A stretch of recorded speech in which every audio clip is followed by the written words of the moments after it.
Greetings, Astro Darlings, and welcome to the Golden Astrologer Podcast. I'm Deb McBride in Escazú, Costa Rica, on Sunday, the 13th of August in the year 2023. So, today is a special day because we have had, very early this morning, the conjunction of the Sun and Venus. And this is important, as I spoke about last week with the five-pointed star and the five-petaled flower. Venus and the Sun meet in the sky about once a year, but this time, since Venus is retrograde, this is a very powerful, potent conjunction. And they are meeting in Leo. And this is all about the vitality, the energy, the power of the Sun, the purpose of the Sun. And then there is Venus being the love, beauty, art, financial principle in this experience. And she is connected to the Sun in a very strong conjunction because she's slower and because this is when she's passing between the Sun and the Earth. Now, as I mentioned last week, after today, she will take her little journey and then come out on the other side as a morning star. She's been an evening star and it was getting earlier and earlier to see her. You know, she was maybe not so much at your sunset. Maybe she'd be earlier than that. But she now becomes a morning star. But because she's so close to the Sun and she's exactly meeting the Sun, we call this Cazimi, Cazimi. And this is all about how Venus and the Sun are exactly conjunct one another. Otherwise, she's what we call combust, which she's been for a little while now because she's been close to the Sun and will be for another couple days. And she is combust because she's in a certain degree of the Sun.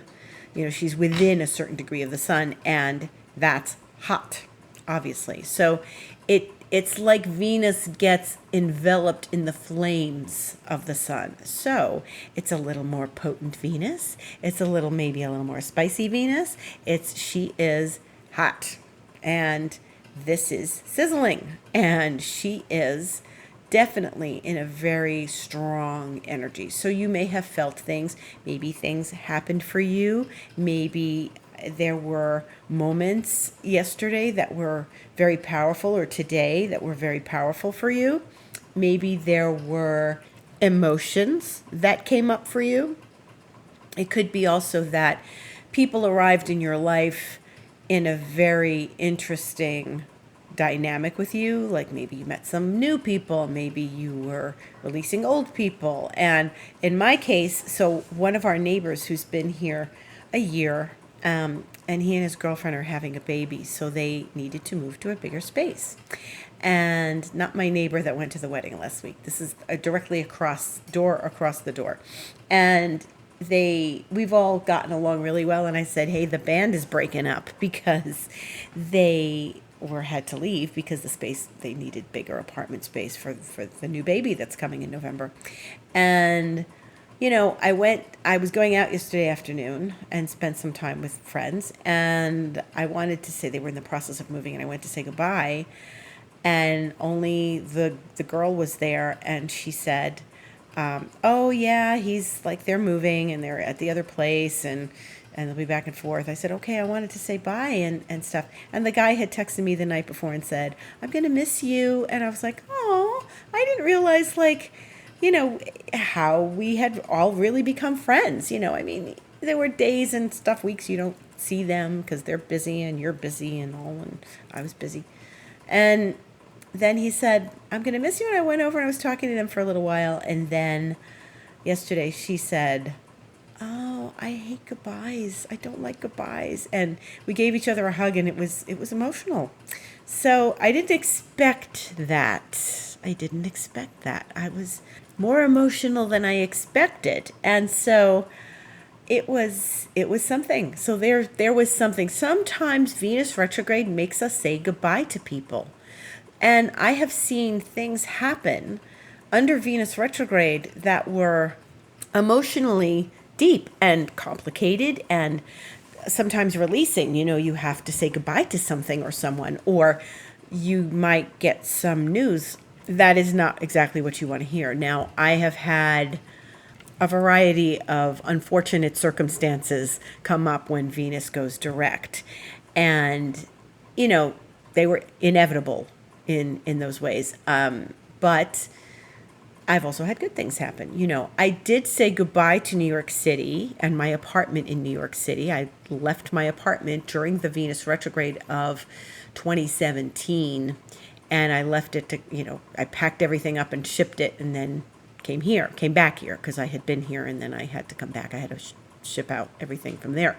But that was, that's a very positive, for me, experience.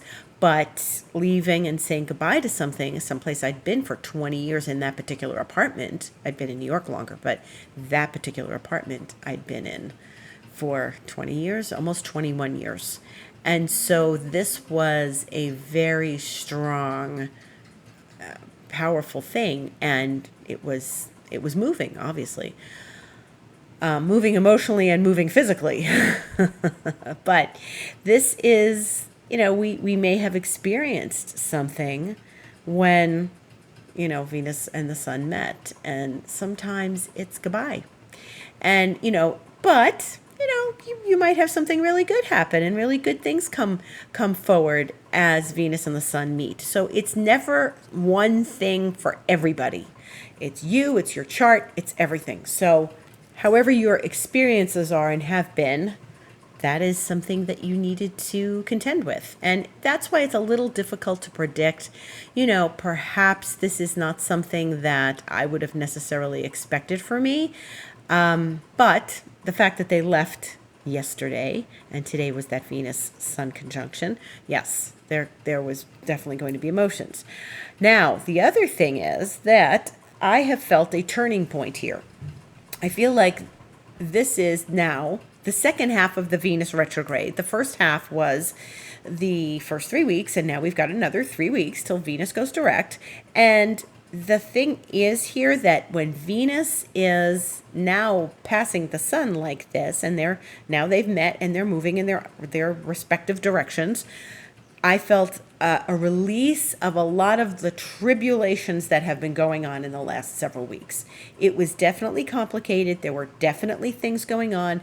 It was like a waiting period for certain things, waiting period for some people. And now here we are. We are in a place that is absolutely a different shifting of energy. And that's important. It feels better to me. So after we get past this little hump of today and whatever that means, today definitely felt better than yesterday to me, okay? Even though I had some lovely exchanges yesterday, but that was the poignant moment. So I had my poignant moment, and then we just moved on. And I moved on, and everything is shifting and changing just since these last couple days. So I have to say that something in your life is probably shifting and changing for the better, hopefully, during these next few days. So that's the good news of the sun and Venus. And it's combust, it's hot. It's a hot aspect. So don't be surprised if you're more emotional or particular about something in the process of this. We still have 3 more weeks to go.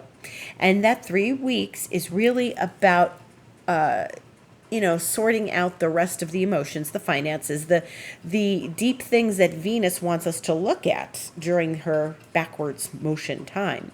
Now, I had my first class last week of the first session of Harmonizing Prosperity, and it was great. We had a wonderful class. There was great participation. I was very happy. They were very happy. And you can still join my class and work through all this Venus stuff with us together in these next several weeks. I would love to have you. So please, if you'd like to join my class, you can email me, deb@debmcbride.com, or info@thegoldenastrologer.com, or you could go right to my website, thegoldenastrologer.com, and click on Book Online and find the class, which is there, Harmonizing Prosperity, Syncing Heart, Soul, and Wallet. And, we talked about boundaries the first week, and we talked about energy and leaky energy. So this was really important because boundaries, and this is something really important for Venus retrograde, to look at your boundaries. And I'm not going to go into it because I spent 90 minutes talking about it the other night, but obviously they are a vast topic. Boundaries are huge. And if you join, you'll get to see the first episode, the first class, and you can watch it and hear all about it. And I gave homework, and you can join us for the other 4 sessions that are coming. So I would love to have you. Now, we have other big things going on this week. Venus is going to talk to Chiron in a trine. Chiron's in Aries, and this is tomorrow. And this is tomorrow at 10:55 a.m. Eastern Time. They are speaking to each other. This is important because Chiron is where we feel wounded. Now, after this Venus-Sun thing, and if there was a poignant moment, this is a good thing to smooth over any sort of prickly points that you may have experienced in these last couple days. Venus and Chiron did this before. Remember, she was in Leo for a while, so this was June 29th. So maybe something happened for you at the end of June, and you knew about it, and you knew what was coming or how it felt, and June 29th was something that may get raked up again tomorrow. Maybe you go back in your diary, your journal, your calendar, and see what happened then. So Venus is here to help smooth this over a little bit. Any wounds, any ouches, anything that's going on. But we may go a layer deeper. Remember, Venus is retrograde. She'll do this again. She'll come back and she'll trine Chiron on her way out of the retrograde when she's direct and she's moving forward. Okay? And so there'll be that experience of Venus and Chiron. Now, Venus is also going to be very close to the new moon that we have on Wednesday the 16th, and that's this Wednesday.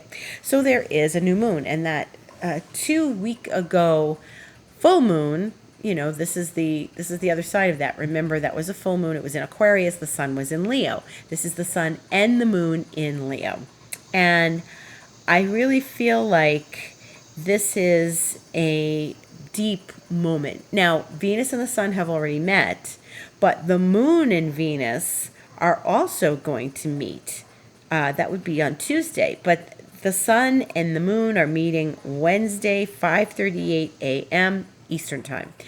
The moon will go into Leo tomorrow, 6:36 a.m. That's Eastern Time. It's going to travel through Leo and get revved up. So we're in the dark of the moon now. We're in the balsamic phase of the moon, and then it will become new, and then we will connect with that at 23 degrees of Leo. And Venus will be close, will not be exact, but will be close to the sun and the moon. So I have to say Venus is part of this new moon, and she's retrograde. So it's going to be very interesting. It's going to be very interesting, and how we experience this new moon with Venus is very powerful and potent. And this is now like a zap of energy on top of that Venus, and the moon is becoming new as it reaches Venus, like the day before. Moon and Venus are going to meet 8:44 p.m. on Tuesday evening Eastern Time, and then they will become, connected to the sun. And it's all very juicy, but there's another factor in this. It's all going to square the planet Uranus. So let's talk about that. Uranus is the planet of the unconventional, the planet of chaos, brilliance, genius, and some extremes. And Uranus is kind of like a bit of a roller coaster. So what's going to happen first is the sun. So, imagine there you are, and the sun and the moon are getting close to one another, and Venus is already in Leo. The sun is already in Leo. Now the moon goes in Leo. So now we have 3 planets as of tomorrow. 3 planets will be in Leo, and they are going to travel together. And the sun on Tuesday at 10:35 p.m. Eastern Time will square Uranus.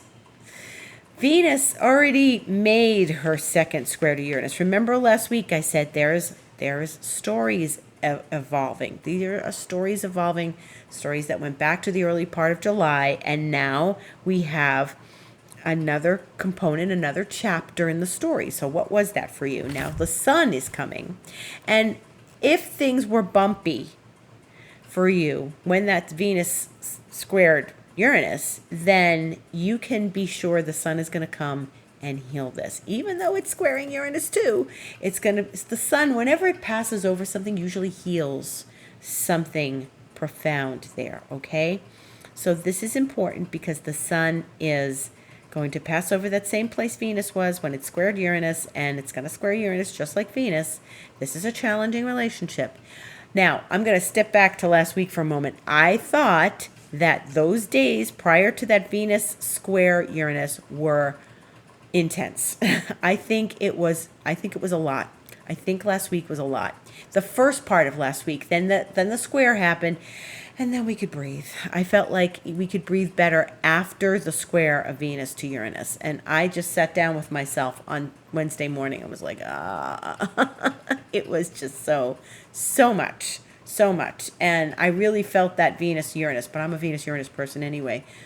But this is so deep and so, bringing up stuff and making us confront stuff and work through stuff, because remember, this story started weeks and months ago, and we are unraveling the various pieces of it. They may not look like each other. It may not be point A and then point B and then point C. It may be a layer of emotion that we had to contend with to get to the next space with Venus retrograde, right? It may be, this is always going to be different. Venus squared Uranus, surprises and good things came the first time. Now she's retrograde. So now we're going to go a layer deeper, and it's like a layer underneath the surface gets rattled. It's Uranus, remember?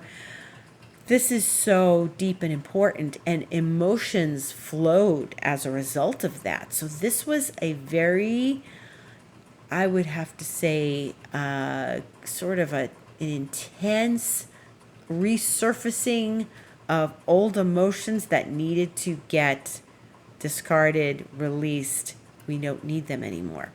Maybe there was some story that started, and the second layer of that story that happened last week was not entirely comfortable. I didn't feel comfortable.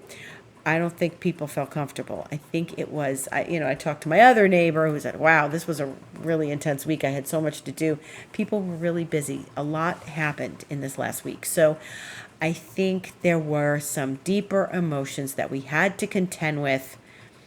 And, they surprised us. Of course, it's Uranus, right?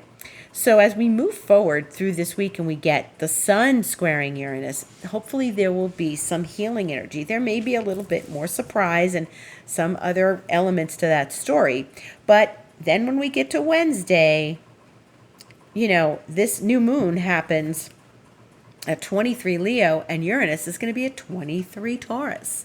So that is a fixed square, folks, and it's going to be 5:38 a.m. Eastern time on Wednesday morning, which means if you weren't planning on getting up early, take an extra, glass of warm milk the night before to keep you asleep, to calm your nerves, because Uranus is always a bit rattling. And, that's the kind of morning your cat comes in and jumps on you at 5:30 in the morning. Like, meow, like mine came in the other night, and she's just like howling, sitting in the middle of the bedroom floor howling. And I said, no. I just rolled over and went back to sleep. I don't know what time it was. I don't even think it was light yet, but she was howling at me in the middle. Like, I don't know what she wanted. She wasn't getting me out of bed, that was for sure. But that's the kind of energy that might happen on Wednesday morning. So don't be surprised if you wake up too early, if there's things going on that surprise you, but try to get some extra shut-eye or go to bed early so that if you do get rattled, you won't feel so disturbed throughout the rest of the day, walking around with toothpicks holding your eyes open. And if you're in a different part of the world, like Europe or Australia, this will happen at a point that will not really affect your sleep, which is a good thing, right? So we are working through some really profound stuff in these days. This is a new moon. It's always like this vitamin shot of new energy, new things. It's like if you read the tarot, the aces are new, the Ace of Cups, the Ace of Wands. This is like the Ace of Wands because it's that new fiery energy, but Venus will be with it. So I expect that we are going to have some things relative to Venus, money, love, relationships, people, things like that, okay? So that's the big event this week. It's not just a new moon with Venus. It's not just a new moon. It's a new moon with Venus squaring Uranus. So there may be some surprises. So just be aware and keep your eyes wide open and keep yourself conscious. Be very open and aware in the consciousness sense. As we move through the week, we're going to see the sun then talk to Neptune next Sunday, and that's going to be that same way that Venus has been talking to Neptune in conjunct. So again, whatever we've been dealing with, anything that was a bit of an ouch, anything that's uncomfortable, the sun is coming in. And I think it's interesting because the sun's going to come in and just sort of, spread joy and vitality over the areas that Venus has already touched. So, and then here we are in the last full week of Leo. The sun is going to go into Virgo on the 23rd, which isn't this week, it's the following week. And we still have another 10 days of Leo season. But, this is the last time that I'm going to sit with you on a Sunday this year and say, we're in Leo season. This is the last week. Next week, I'm going to say, this is the end of Leo season. And it's unbelievable how quickly time is going. But I say that all the time, don't I? But in these 10 days of Leo season, what do you want to create? What do you want to create? Because this is the creative time. This is the creative time of, imagination and artistic talent and deepening creativity, deeply reaching in to pull something creative out of our beings. And if you feel creative in the sense that you want to make something, and it could be simply as, hey, you know what, I think I'm going to redecorate the bedroom, or I'm going to buy some new linens for the bathroom, and you just want to brighten it up a little bit with some new things, then that's it. You'll get a discount on those. It's Venus retrograde, right? Go look for the linen sales. And maybe that's what you want to do. But these are things we do under Venus retrograde and when Leo is where the sun is. And the sun rules Leo. So the experience of Leo is always about that fiery creativity and self-expression. And what is it that you want to create in these next 10 days? Get excited. There's a new moon coming in Leo, and you'll have another week after that to experience that new moon. My instinct and intuition are telling me that this is the juicy part of Leo that we're getting into now with that new moon and with Venus. And you may surprise yourself. There's Uranus. So it could be a very deep longing to be creative and connect to your own creativity. And I say, go explore that. Creativity does not mean you need to take a pottery class or an art class, although you may like to do those things. But where can you be creative in your work? Creative thinking outside the box. Remember, we're dealing with Uranus. So where could you kind of get a little unconventional and forward-thinking, innovative in this next 10 days, okay, as we move into that square and afterwards? Like, what inspires you in this moment? What do you want to do? What do you want to get inspired about? Okay, so this is something very, very profound and I think good. I think it'll wind up being very good. In the meantime, on Wednesday, there's some other profound aspect happening, and that is that the Mars, which is in Virgo, and that's the other thing. Mars in Virgo has felt very specific.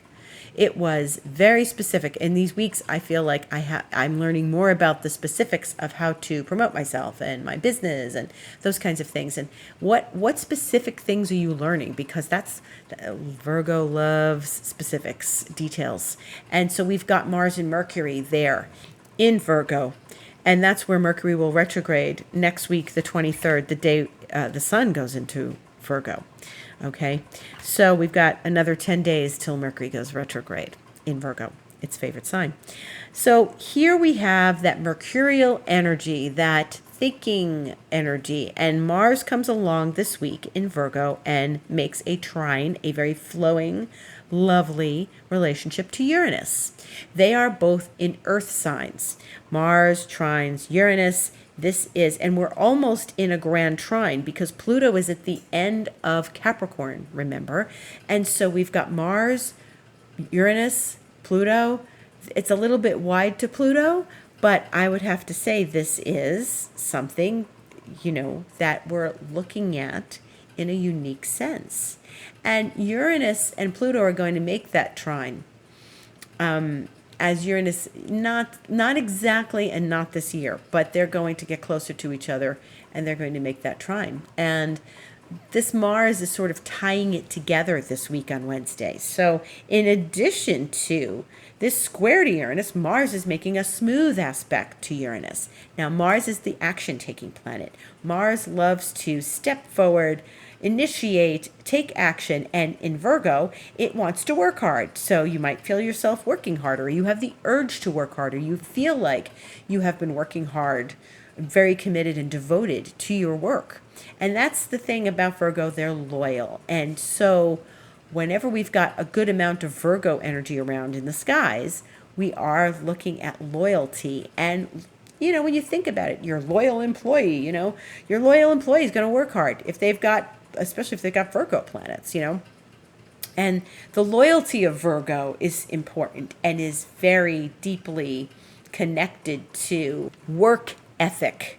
Work ethic is very Virgo, okay?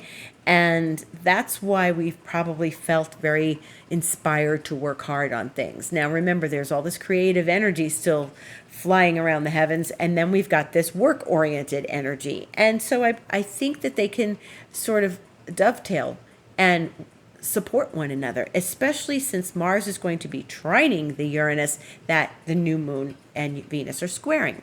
So this is something interesting. Mars and Uranus are in this nice, easy, flowing dynamic with Pluto to a degree. And this is about some sort of, ease of transformation in one's work. Where can you see new horizons in your work? Where could you be really brilliant about the next step? It isn't just busy work with Virgo. We want to use this energy to develop and create something new because it's making a really good relationship to the planet of the new, that's Uranus. So taking the next step forward, taking the next step into development, into innovation, this is really powerful. And Wednesday's the powerful day next week, okay? In the coming week, Wednesday is the powerful day. So I would really say that this is some, good juice that's there to support us in accepting some new roles and some new levels of engagement with our work and brilliance in how we can make it go forward in this new way. So it's exciting. This is exciting energy. So hopefully you've got some irons in the fire, and if not, maybe Mars will help you put some irons in the fire, because that's a really good representation of those energies. Just starting something, getting revved up, getting excited about it, but being very loyal and hardworking and committed and devoted to your craft. So that's a really good support of that new moon. The moon, after it's in Leo, will then go into Virgo, and because that's the natural zodiac, the moon will go to Leo, then it'll be going to Virgo, and it will touch that Mars on Friday the 18th, and that will enhance whatever is already going on with Uranus, because the moon is going to be connected to Uranus as well. And that's another trine, as Mars isn't going to be that far away. So there's still that vibe in the air, and the moon is going to help tie it all together. So it's asking for innovation in a very supportive way. Like, you will feel like you can step out and get innovative, and then other people could get behind it. And you will feel that this is moving forward and not struggling to move forward, walking smoothly forward with your new creative ideas. So that's a really positive thing. I think that the second half of the week is going to be really positive and uplifting as we move through that. And that is our week. We won't see Mars opposing Neptune in Pisces till we get to August 22nd, but that's all for next week's podcast. In the meantime, if you'd like to have a session with me, you can contact me, thegoldenastrologer.com, and book a session there. Just click on Book Online. And you can see me on Instagram all week, because I will be posting various content, some of it videos about astrology, some of it I'll be still talking about my class and some other things. And you are able to see me, the Golden Astrologer, on Instagram. And I am very much available for expansion mentoring as well. And you can email me about that, deb@debmcbride.com. info@thegoldenastrologer.com, and talk to me about what we can do and what expansion mentoring is all about. And I'm there as a longer support to you rather than just one session, which really works well. The experience of that is really something that I think supports people thoroughly in their process. So it's a great thing. I invite you to join me in that. And as I said earlier, you can still join my class. So join my immersion. It's still going to go on for another 4 weeks. If you join right away, you won't miss Tuesday live. Otherwise, you can always watch the recordings. All are welcome. And just, go to my website again, thegoldenastrologer.com, and you can book yourself there in the class, or you can email me about it, deb@debmcbride.com, info@thegoldenastrologer.com. Thank you so much for listening. Have a beautiful new moon. Remember, new moons are great for new rituals and initiating new plans and new things. So make some new wishes. This is a big, bright one with, well, we won't see it, but of course it's a big, bright energy with Venus and Uranus, and then Mars and Uranus. So we've got some really exciting Wednesday ahead of us. Have a beautiful week. Gratitude and love to all of you for listening. See you soon.